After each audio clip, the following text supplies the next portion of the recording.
पाक ऑक्यूपाई कश्मीर आपने दिया था, मगर लेने का काम भारतीय जनता पार्टी की सरकार ही करेगी। और पाकिस्तान ऑक्यूपाइड कश्मीर अगर आज नहीं लेंगे तो कब लेंगे? You've been talking of taking POK.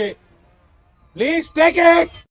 क्या इंडिया पीओके ले सकता है? हमारी सरकार, ऑपोजिशन मंत्री, इन्फ्लुएंसर्स, रिटायर्ड आर्मी पर्सनल कई बार बोलते हुए मिल जाते हैं हम पीओके ले लेंगे। हमारे देश में ऐसे कुछ ज्ञानी या अज्ञानी लोग हैं जो कहते हैं कि भाई हमें तो कश्मीर के लिए we need an Israel like solution. You need an Israel-like solution to Kashmir. तो भाई सबसे पहले तो ये बता दें कि अगर हम पीओके इन्वेड करने जाते हैं तो हमारा मुकाबला किससे होगा? हमारा मुकाबला होगा पाकिस्तानी मिलिट्री से। और एक सेकंड के लिए ये भी मत सोचना कि ये जो कॉन्फ्लिक्ट होगी ना ये सिर्फ कश्मीर तक ही लिमिटेड होगी। हमने क्या क्या देखा, क्या क्या सीखा ऑपरेशन सिंदूर से।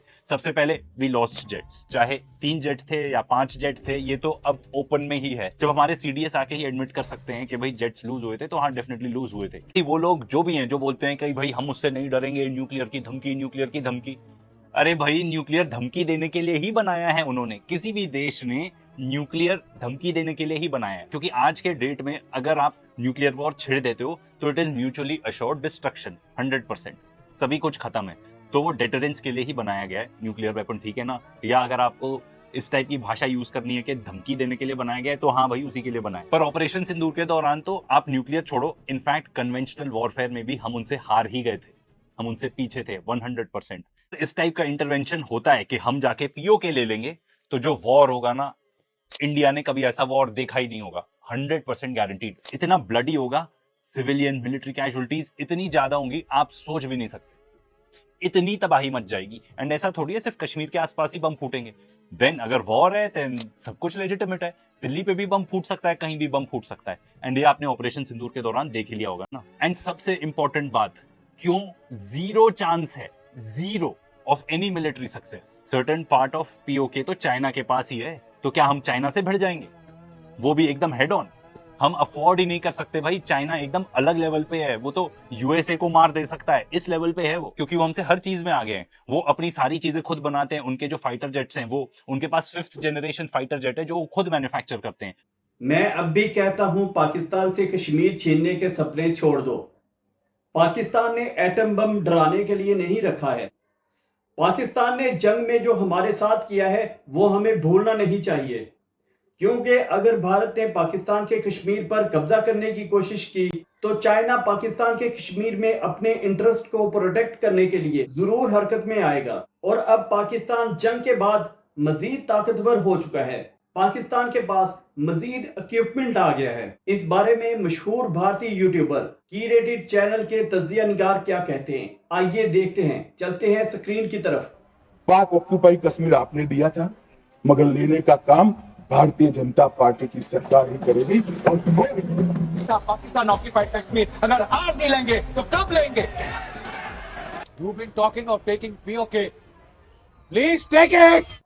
क्या इंडिया पीओके ले सकता है? हमारी सरकार, ऑपोजिशन मंत्री, इन्फ्लुएंसर्स, रिटायर्ड आर्मी पर्सनल कई बार बोलते हुए मिल जाते हैं हम पीओके ले लेंगे। अगर आपने रिसेंट जो पार्लियामेंट्री सेशन हुआ उसको भी सुना हो, तो करंट गवर्नमेंट प्लस ऑपोजिशन दोनों खुलेआम बोल रहे थे कि हाँ पीओके ले लेना चाहिए या पीओके ले लेंगे। पर क्या ये पॉसिबल भी है? तो ये 2 तरीके से पॉसिबल हो सकता है, एक है मिलिट्री और दूसरा है एक लीगल तरीका। हमारे देश में ऐसे कुछ ज्ञानी या अज्ञानी लोग हैं जो कहते हैं कि भाई हमें तो कश्मीर के लिए we need an Israel like solution. You need an Israel-like solution to Kashmir. तो भाई सबसे पहले तो ये बता दें कि अगर हम पीओके इन्वेड करने जाते हैं तो हमारा मुकाबला किससे होगा? हमारा मुकाबला होगा पाकिस्तानी मिलिट्री से। और एक सेकंड के लिए ये भी मत सोचना कि ये जो कॉन्फ्लिक्ट होगी ना ये सिर्फ कश्मीर तक ही लिमिटेड होगी। हमने क्या क्या देखा, क्या क्या सीखा ऑपरेशन सिंदूर से। सबसे पहले वी लॉस्ट जेट्स, चाहे 3 जेट थे या 5 जेट थे, ये तो अब ओपन में ही है। जब हमारे सीडीएस आके ही एडमिट कर सकते हैं कि भाई जेट्स लूज हुए थे, तो हाँ डेफिनेटली लूज हुए थे।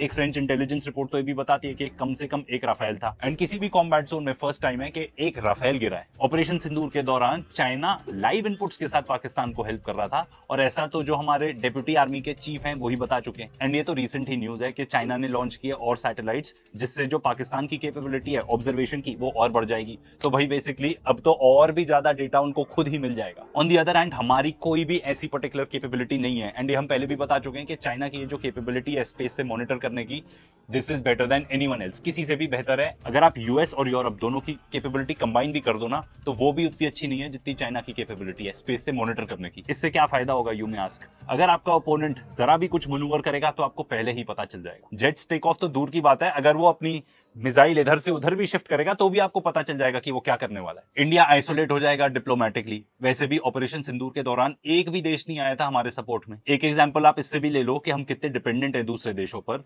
कि फ्रांस ने हमें राफेल का सोर्स कोड ही नहीं दिया। इससे क्या फर्क पड़ता है? जो हमने ऑपरेशन सिंदूर के दौरान देखा कि भाई अगर सॉफ्टवेयर में आप हल्की भी ट्वीक नहीं कर सकते हो, तो अगर आप कोई अपने और वेपन्स लोड करना चाहते हो उस पर्टिकुलर एयरक्राफ्ट में, पॉसिबल ही नहीं है। एंड ये हमारी एक बहुत ही बड़ी लिमिटेशन थी ड्यूरिंग ऑपरेशन सिंदूर। एंड देखो, अगर आप इतना बड़ा मिलिट्री कैंपेन चलाने वाले हो तो आपको सारे देशों का जितने भी आप ले सकते हो अपने सपोर्ट में, उनको लेना जरूरी है। और हमारे केस में तो खास तौर पे, क्योंकि हम हार्डली कुछ चीजें इन हाउस बनाते हैं। एंड इसी एग्जैक्ट टॉपिक पे हम वीडियो भी बनाने वाले हैं, तो सब्सक्राइब करना मत भूलना। इनफैक्ट हमारी जो ब्रह्मोस मिसाइल्स है ना, वो भी इंडिया और रशिया का जॉइंट वेंचर ही है। तो अगर मान लो रशिया कह देता है कि भाई आप ऐसी टाइप की हरकत करने जा रहे हो, हम इसके सपोर्ट में नहीं है, तो हम क्या करेंगे?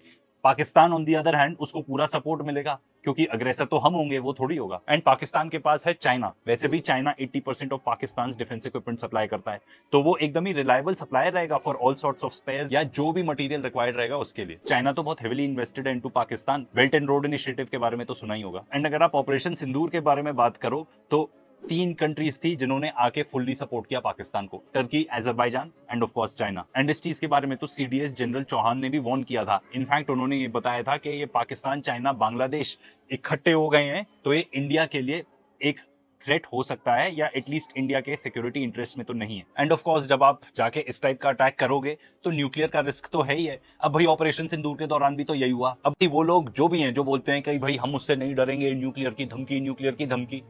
अरे भाई, न्यूक्लियर धमकी देने के लिए ही बनाया है उन्होंने। किसी भी देश ने न्यूक्लियर धमकी देने के लिए ही बनाया है, क्योंकि आज के डेट में अगर आप न्यूक्लियर वॉर छेड़ देते हो तो it is mutually assured destruction, 100%। सभी कुछ खत्म है, तो वो डेटरेंस के लिए ही बनाया गया है न्यूक्लियर वेपन, ठीक है ना? या अगर आपको इस टाइप की भाषा यूज करनी है कि धमकी देने के लिए बनाया गया है, तो हाँ भाई, उसी के लिए बनाया। पर ऑपरेशन सिंदूर के दौरान तो आप न्यूक्लियर छोड़ो, इनफैक्ट कन्वेंशनल वॉरफेयर में भी हम उनसे हार ही गए थे। हम उनसे पीछे थे 100%। आप चाहे एग्री करना चाहो या नहीं करना चाहो। पर अगर इस टाइप का इंटरवेंशन होता है कि हम जाके पीओके ले लेंगे, तो जो वॉर होगा ना, इंडिया ने कभी ऐसा वॉर देखा ही नहीं होगा, 100% गारंटीड। इतना ब्लडी होगा, सिविलियन मिलिट्री कैजुअलिटीज इतनी ज्यादा होंगी आप सोच भी नहीं सकते। इतनी तबाही मच जाएगी। एंड ऐसा थोड़ी है सिर्फ कश्मीर के आसपास ही बम फूटेंगे। देन अगर वॉर है देन सब कुछ लेजिटिमेट है। दिल्ली पे भी बम फूट सकता है, कहीं भी बम फूट सकता है। एंड ये आपने ऑपरेशन सिंदूर के दौरान देख ही लिया होगा ना। एंड सबसे इंपॉर्टेंट बात, क्यों जीरो चांस है, zero of any military success? Certain part of PoK तो चाइना के पास ही है, तो क्या हम चाइना से भिड़ जाएंगे? वो भी एकदम हेड ऑन? हम अफोर्ड ही नहीं कर सकते भाई। चाइना एकदम अलग लेवल पे है, वो तो यूएसए को मार दे सकता है, इस लेवल पे है वो, क्योंकि वो हमसे हर चीज में आगे हैं। वो अपनी सारी चीजें खुद बनाते हैं। उनके जो फाइटर जेट्स हैं, वो उनके पास 5th जनरेशन फाइटर जेट है जो वो खुद मैन्युफैक्चर करते हैं। हमारे पास तो हम एक जेट इंजन तक खुद नहीं बना पाए।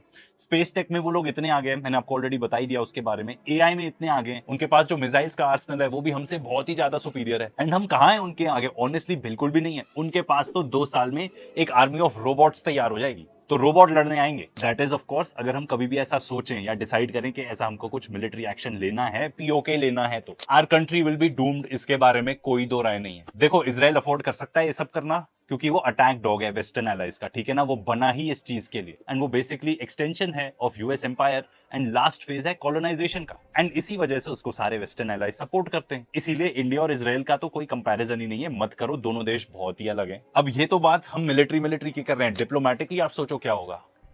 ऑपरेशन सिंदूर के दौरान तो कोई सपोर्ट नहीं करने आया, जबकि हमारा तो स्टांस यही था। अगर आप पार्लियामेंट्री सेशन सुनोगे तो वो बताते हैं हमारा स्टांस सिर्फ ये था। हमारे पॉलिटिशियंस बता रहे हैं खुद कि जब हमने जाके उनके पर्टिकुलर साइट्स को टारगेट किया, उसके बाद हमने पाकिस्तान को फोन कॉल करके बोला बस वी आर डन, हम आगे नहीं प्रोसीड करना चाहते। That was our particular stance, ठीक है? हम लोग यही चाहते थे।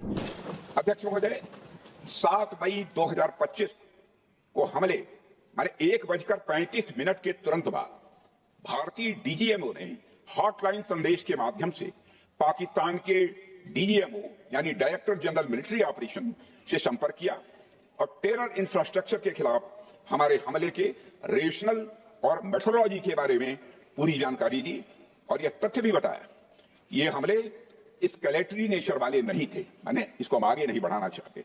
पर जब आप इमेजिन करो कि आप जाके एकदम इन्वेड करने लगोगे तो क्या कोई भी देश आपको सपोर्ट करेगा? बिल्कुल भी नहीं। मुझे तो इनफैक्ट ये लगता है हमें तो मिलिट्री सप्लाईज ही लोग भेजना छोड़ देंगे। हमारे पास सप्लाईज ही नहीं होंगे कि हम ऐसा कोई लॉन्ग ड्रॉन वॉर लड़ सकें।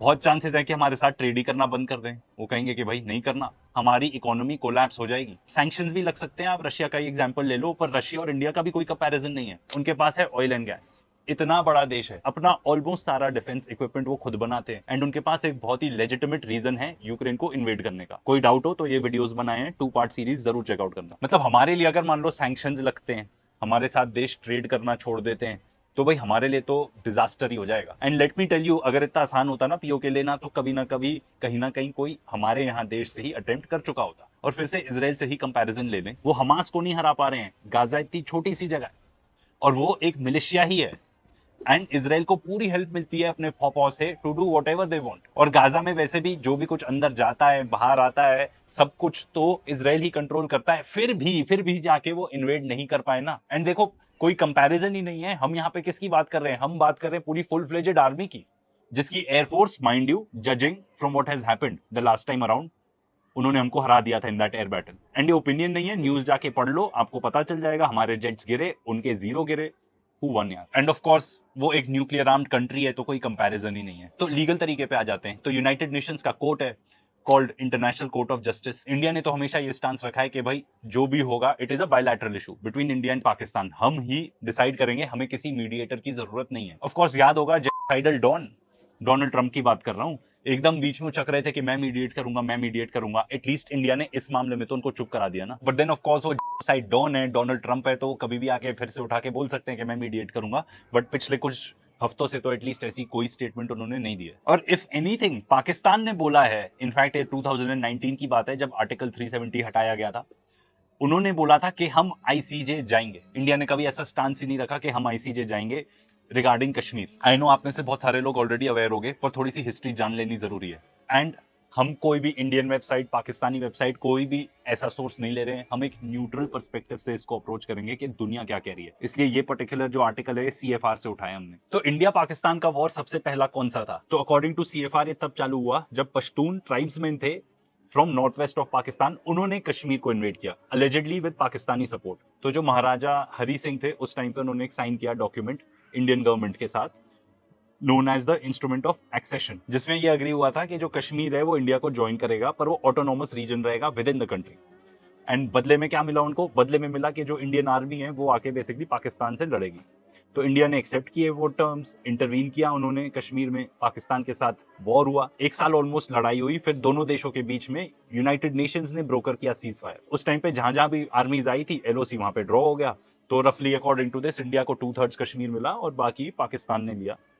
एंड चाइना ने भी कुछ पार्ट उसका क्लेम कर लिया 1950s में। पर जो ओरिजिनल सीज फायर था उसमें बात थी एक रेफरेंडम की कि कश्मीरीज डिसाइड करेंगे कि भाई रीजन का स्टेटस क्या होना चाहिए। पर ये रेफरेंडम कभी हुआ ही नहीं। तो लीगल स्टेटस ये है कि रेफरेंडम होना था पर हुआ नहीं। उसके बाद कहीं भी किसी भी कोर्ट में इसकी कोई भी प्रोसीडिंग्स नहीं चली है। एंड इंडिया ऑफ कोर्स चाहेगा कि वो वैसा ही रहे, क्योंकि कोर्ट्स में कुछ भी हो सकता है। एंड जब हम बात कर रहे हैं इंटरनेशनल कोर्ट्स की, सेटिंग वेटिंग इधर ना थोड़ा मुश्किल हो जाता है। अगर इंडिया या फिर फॉर दैट मैटर पाकिस्तान, दोनों में से किसी को भी लगता है कि भाई ये तो ब्लैक एंड व्हाइट मैटर है, हम आराम से जीतेंगे ये पर्टिकुलर केस, रेस्ट अश्योर्ड दोनों में से कोई भी चले जाता है ICJ। पर ये बात इतनी सेंसिटिव है कि अगर आप इमेजिन करो, मैं देश की नहीं बात कर रहा हूं यहाँ पे, बिल्कुल भी नहीं, मैं बात कर रहा हूँ लीडर्स की, कि अगर कोई भी लीडर ये डिसाइड करता है कि हाँ हमको जाना है, और फिर वो जाते हैं ICJ में, केस हारते हैं, तो इतनी थू थू हो जाएगी कि पॉलिटिकल करियर तो खत्म हो ही जाएगा, शायद जान पे भी आ जाए। मे बी यही एक वजह है कि दोनों में से कोई भी नहीं गया है। पाकिस्तान ने भी बोला था 2019 में हम जाएंगे ICJ, पर क्या वो गए?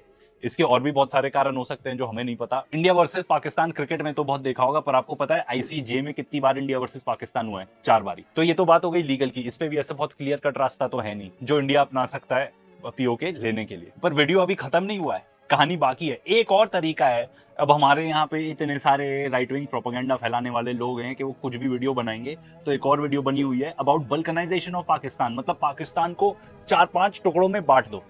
ये कहां से बुद्धि लेके आ रहे हो यार तुम लोग? ये हैं कुछ ज्यादा ही इजराइल को फॉलो करने लग गए हो क्या, या अमेरिका को फॉलो करने लग गए हो? ये CIA वगैरह ये सब दुनिया में टेरर फैलाने का काम करते हैं, हमारे देश को ये सब काम नहीं करना चाहिए, इससे कोई फायदा भी नहीं होगा। इस थ्योरी को भी थोड़ा ब्रेक डाउन करते हैं। सबसे पहले तो I don't need to tell you कि जिस बंदे ने ये बनाई है ना, इसको कोई आइडिया ही नहीं है पाकिस्तान के बारे में। आई एम नॉट क्लेमिंग कि मैं भी कोई एक्सपर्ट हूं, पर आप इसी चीज से अंदाजा लगा लो कि जब ऑपरेशन सिंदूर हुआ था, पूरा जो देश है they were behind the army and the government.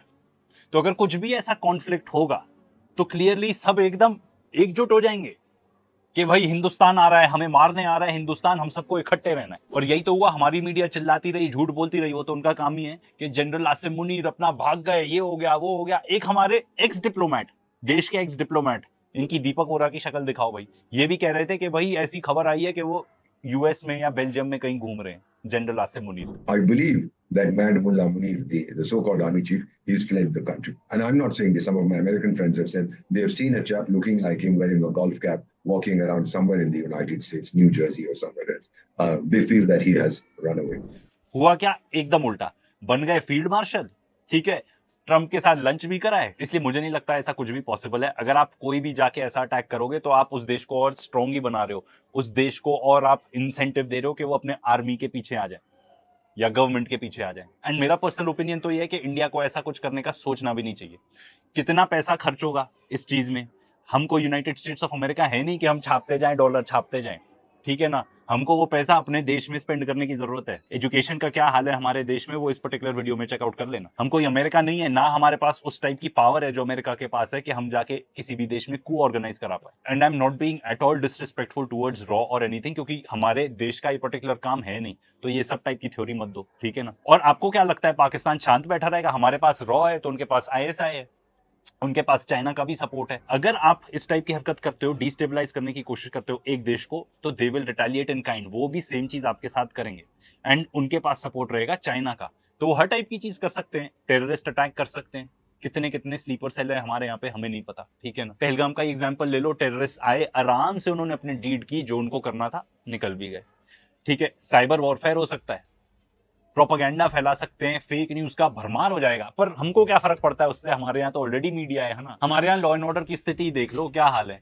एक फेक एम्बेसी बनती है तो सालों सालों चलती रहती है, वो हमको पता भी नहीं चलता कि एक फेक एम्बेसी खुली हुई है, जो एक फेक देश के नाम भी फेक है पूरे, ठीक है ना। फेक थाना खुला रहता है next to an actual police थाना, जो महीनों तक चलता है। हमारे यहाँ पे ये सिंपल चीजें इतने टाइम तक चलती रहती है। लॉ एंड ऑर्डर के ये हाल है, धुआंधार टेररिस्ट अटैक इधर उधर होंगे तो क्या ये लोग हैंडल कर पाएंगे? आप कोई भी देश ऐसा ले लो जिसमें अनस्टेबल हो स्थिति, जगह जगह टेररिस्ट अटैक हो रहे हैं, economy will take a hit.